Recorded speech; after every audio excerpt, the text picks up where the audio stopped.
Hey y'all, thanks for joining me today for our workshop on interactive bookmarks for student engagement, progress monitoring, and community building.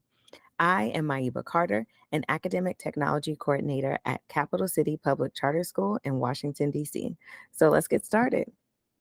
So let's begin with a bit of an overview about what we're going to cover today. So, we're going to be talking about these interactive bookmarks that we're going to use for several different purposes. Now, the first one is a little more of like a fun part of it, but honestly, it helps kids want to pick up this bookmark and remember to use it. And that is including an element of coloring. Because no matter the age of your students, if they are 17 or 7, they like to color. Kids like stickers and they like coloring. And so we'll go through some ways to include not the stickers, but at least the coloring on the front of the bookmarks so that students are more likely to use it, to keep up with it, to remember that it exists because it's got something that they're into on the front. We can also use these bookmarks for keeping track of due dates, for discussions or reading checks. Whatever your structure is in the classroom, it's helpful for students to keep track of them not only in a planner, which may be digital or physical planner, but also on the bookmark that they may be using in the book or accompanying a digital version. There are some templates within that are about collecting evidence. So, allowing students the opportunity to use this bookmark to keep track of, oh, here's a quote that relates to this topic, or I might want to reference this as evidence in a discussion, or when I'm writing a paper during a do now, or I just really like this part. So, we'll dig into some ways to use this for collecting evidence. A physical bookmark can still be used if students are listening to an audiobook or are leveraging some of our tools that allow them to read online. And we are beyond the days of using PDFs for online reading. We've got so many free tools that our students now have access to, and we can use those in accompaniment with these bookmarks, even though the text is digital, the bookmark is physical, and it still helps students. And then lastly, we'll talk about using these for community building, for students to recommend text to each other, for them to reflect on their own reading throughout the year, and to just share, like, hey, this book made me think of you, friend. I think you should read it. And before we get into a little more detail, I do want to just share that here is how you can share the template. So if you are making a copy or using the template that was shared in the resources, you can also click the share button and then there's a template link. I think this is here because I've recently selected it. If you don't see it there, then it is one of the ways that you can share. So if you click more, you can search here. And then if you search template, it'll show up. And then what it allows you to do is to publish this as a live link so that someone else can use it. You can share this resource. Maybe you tweak it in a way that works best for your school. You can share your template by doing that, clicking share, and then the option, if it doesn't show up for you, just go ahead and click more and it'll get you there. All right, so here's what the front of these bookmarks can look like, and a little bit about the setup. There is no bookmark template in Canva, but I did share one in the tools, so you can see that there. And I used a brochure. So I found a brochure template because I knew that that was about the size that I'd want for these bookmarks. And then I kept the frame from that so that I know that when I print this double-sided on some 8 by 11, just like a regular sheet of letter size paper, I knew that this would be the size that I wanted. So definitely once you design your own, print it, like print one front and back, make sure that it's lining up appropriately. And I also love to do these on cardstock, different color cardstock. I don't laminate them because students will be writing on them, but if you use them in a different way, lamination could also be something cool that you could do. So I was talking about the coloring pages, and so I've made some little different options here for the students to color. So maybe like an older student can get into that detail, or they might be using something themed for the holiday, Valentine's Day. And we're going to do one together. So the picture that you want to use may not always fit within the bookmark, but we can change it and edit it. So we'll go to elements, and let's say that I want to search. These are some of the things that I used before. Let's do coloring book. Um, oh, look, a cute little butterfly. Okay, so we like this cute little butterfly. Oh, he actually fits. So we'll keep him there. And let's choose this unicorn. Let's say that we want this unicorn to be larger, much larger. So what we'll do is increase the size by dragging that corner up. It's important to always drag from a corner so that you don't mess up the scale of the image. You can drag from the corner, and then we'll crop it to fit within our picture, our frame. So we can crop that little unicorn, and then, sort of loses an ear, but it fits into the bookmark frame. So let's do one more. Let's say we want, maybe this will give us something that's like really big. And I'm using a version of Canva through our school. So as a school, we have the awesome version of Canva that you would ordinarily have to pay for, but it's free for educators. So definitely talk to the IT team, your ATC, your academic technology coordinators, and make sure that you have the account at your school. All right, so let's say we want this one to be super huge, and we'll do the same thing. We will position it somewhat inside, and then head up to the top to crop it.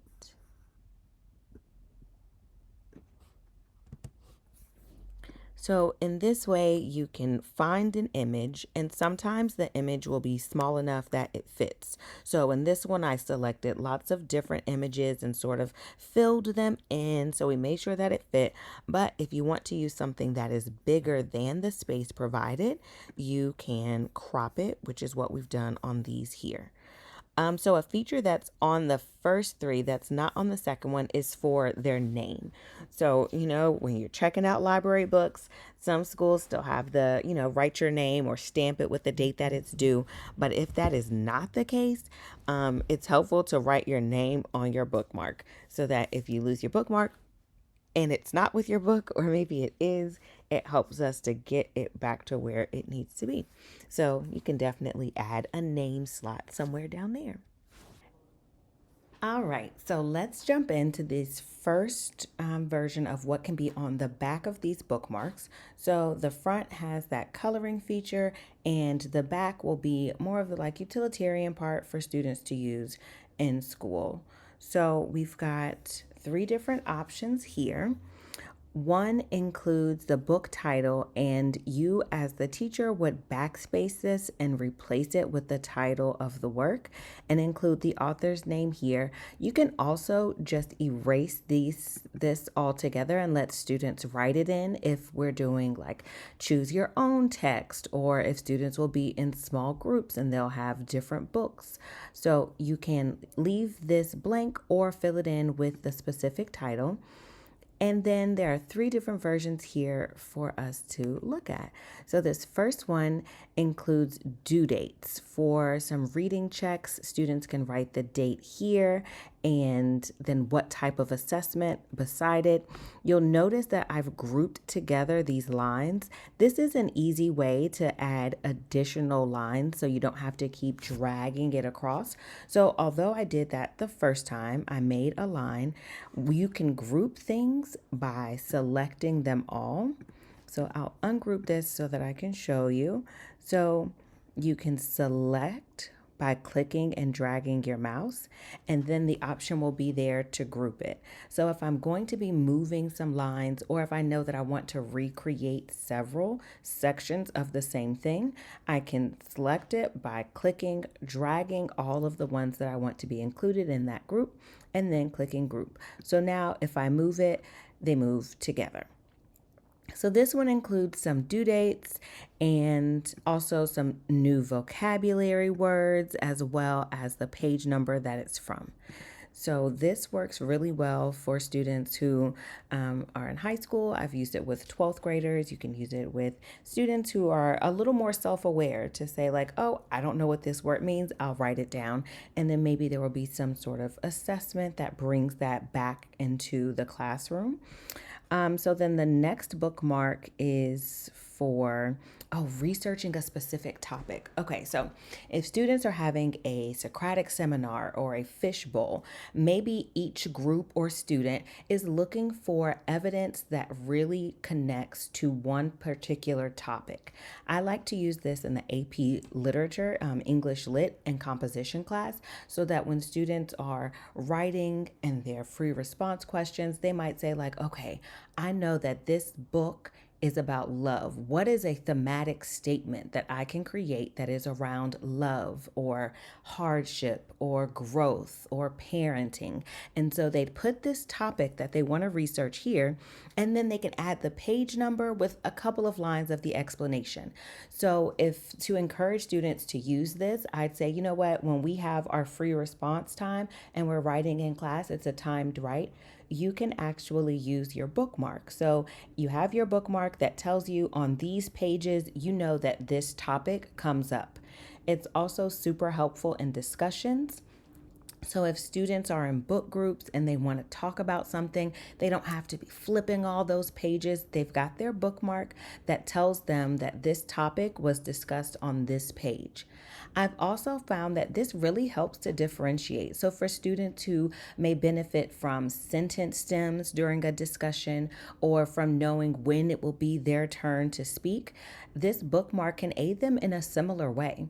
So it lets them know that, hey, I know this discussion is going to be on this topic, and I don't have to hurry up and think of something. I've got my pre-work right here.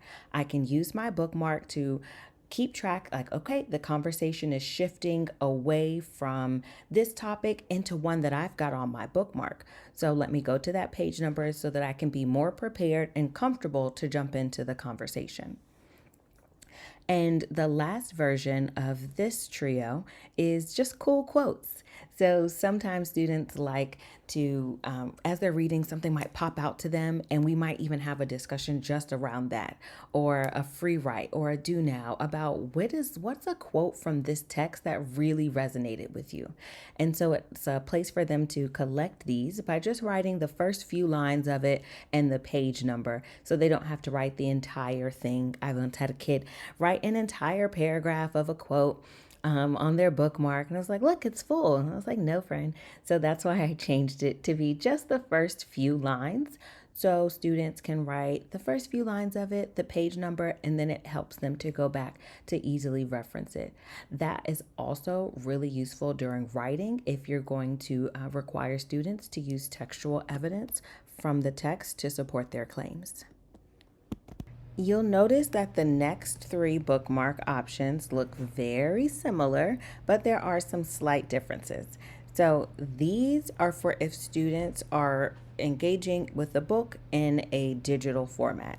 So if they are reading it on their phones or listening to an audiobook, then these are the bookmarks that they can use. And I think I mentioned this earlier, but it's really great for students to have a physical reminder of their homework or their reading assignment, even when the book is digital.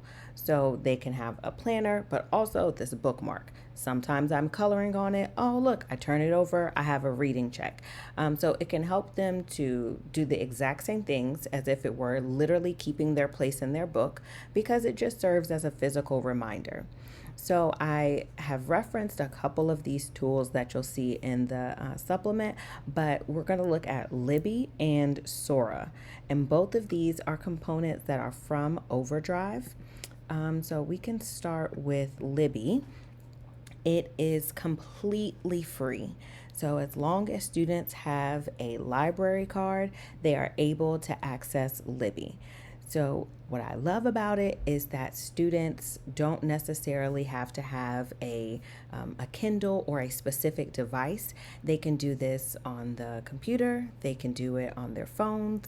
Um, they just have so many options if they've got tablets or iPads. So it keeps track of where students are. They can read or listen, and if they change devices, as long as they're signed in, it will still know where they are. At our school, we have a one-to-one program where students take the same device to and from school. But if previous years we've had where students have one device at school and they have another one that they keep at home, you don't have to worry about them losing track of where they are because they'll be able to bookmark it and it will transfer no matter the device. So students are still able to keep track of their timestamps. So they can say, all right, I was at about an hour and 31 minutes 15 seconds when when I heard that this person was saying this quote, and they can keep track of it so that when they're writing the essay, they've got their bookmark. They can use their headphones in class and say, okay, let me navigate back to that same part so that I can get that from the text. They're also able to read the book digitally, so it doesn't have to be an audio. And again, this is for whoever, any library, public library that has a relationship with Overdrive has access to Libby. So we help our students get library cards so that they can take advantage of this resource. We also have at our school Sora, which is also a product from Overdrive, and this is set up through the schools rather than through your city's public library. It is free for schools, and students have a lot of the same features. They're able to, what I like is that it's got some recommended reads. Libby is free for, it's sort of everyone can access it, so there are some things that maybe above the reading level or the maturity level of our students, but that's not the case with Sora. It definitely makes sure that it's where students are. So here are some recommended middle school reads. In the same way as Libby, students can borrow the book, and then they are able to read it, and it's pretty intuitive. And then if students want to create like a bookmark, they can do that. And then all of that can just track back to their physical bookmark. So they can still write down the first few lines and they'll say, okay, this was the first page of chapter 8 if I was reading it in Sora, and they might write that information here. So we might change it from timestamp if it's not an audio book to page number or chapter. So that helps keep students accountable as they're reading, and they can do that through Sora or through Libby, and still use a physical bookmark.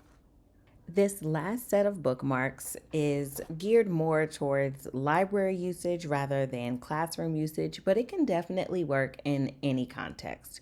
So, this first one is for a student to include their name and then keep track of their reading throughout the year. So, this is one where I might even get rid of the coloring page on the front of it and just have this be the entire bookmark on the front and the back. So it's got a space for you at Backspace these and then just leave an example for students like at the circulation desk or push into classrooms to let them know how to use this resource. So they'd write their name in, and then each book that they read, they'd say when they started it and when they finished it. So then they have this tangible proof at the end of the year, that is not only a practical bookmark that they can use to keep their place in their text, but it's also like, hey, look at all that I've done, look at the reading that I've accomplished. It's something that they can share with others and really celebrate. This middle one is in reference to sharing books. So it's for a student to write their name at the top and then recommend a book to a friend. Perhaps they'd need some guidance in selecting friends. You might have people choose names out of a hat, or to think about a specific person that they want to share this text with. And in this case, the bookmark moves. So it will get handed to person number 2, and then they will finish a book and then recommend another text to person number 3 before it goes back to person number 1.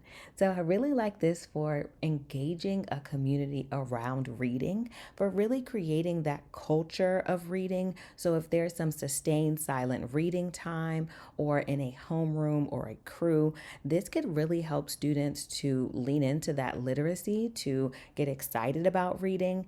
And research has shown that students are more likely to read if it's been recommended to them by a friend. So I think this is a cool way to really put that research into action and to get the bookmark moving around classrooms, grade levels, so that it gets back to that first person, and then maybe they can just, see. It's like a game of telephone, but with a bookmark. So, like, this person said this book, and then that made them recommend this book to a friend. And now this is the book that's coming back to me for a recommendation for me to read. Then the last one is just the book title at the top, and then including the author's name and a favorite quote, and then saying that this quote reminds me of so and so. So it's really pulling upon that same research, that understanding that students are more likely to be engaged in reading if it's been recommended by a friend. So this helps them to say, like, hey, I thought that this reminded me of you because, and a little Canva trick. So I wanted a larger square here for this one. I didn't want to use this one there. So it's like a rectangle. I wanted a larger one, and I wasn't sure how to find it. So if you ever want to do that, you can click the image or the shape that you'd like to find something similar. And then at the top, by where we used crop, is a little I for info. So we'll click that lowercase I, and then it will tell us a little bit more about it. Okay, here are some tags for it. I'm going to click see more like this. And then this will take me to the collection. So I'm like, oh, I could use a little sticky note here. Maybe instead of, maybe I'll use this. And you can see too, this is from the EDU account of Canva. So definitely get your school to set that up. And then I might put that there if I'm going to print it in color. And so this works for tons of graphics. So if I wanted a different arrow, I can click the eye, see more like this, and it'll take me to other types of arrows that are similar or are in the same collection. Another tip or trick from this trio of bookmarks is that I wanted the same arrow, but I wanted it to face a different way. And so in order to do that, I used the flip. So I can flip it horizontally, or I can flip it vertically, and then that way I can manipulate the same image and then just move it, copy it, and move it around. So today we've looked at interactive bookmarks for the English classroom, for a library, for different contexts throughout the school, and we talked about using different graphics to create a coloring page for the front of the bookmarks. And we did that by going to elements and then searching for what our students might be into. On the second page, we learned that if we want to use a picture that is larger than our space, we can crop it to fit into our space so that we don't necessarily have to find small images. We can find larger ones and crop them. And some of these are images that we found with this little hat for the EDU. So definitely talk to your school about getting a Canva for education. It's free for all nonprofits. So it's definitely like an expanded number of resources, from images to different tools and features. It's definitely worth looking into. We learned on this page how to group together lines or elements so that they may be more easily manipulated without changing their formatting. We talked about using a physical bookmark, even if we're reading the text digitally through Libby or Sora. And then lastly, we focused on different ways to include some community engagement around books and reading. And we learned here how to find similar images and to replace them, also to flip and change the direction or orientation of an image on the bookmark. All right, y'all, that's it for me. I hope that you've learned something new that you can take back to your school, either in the classroom or in the library. And if you have any questions, feel free to reach out via email, mcarter@ccpcs.org, or find me on LinkedIn. Bye.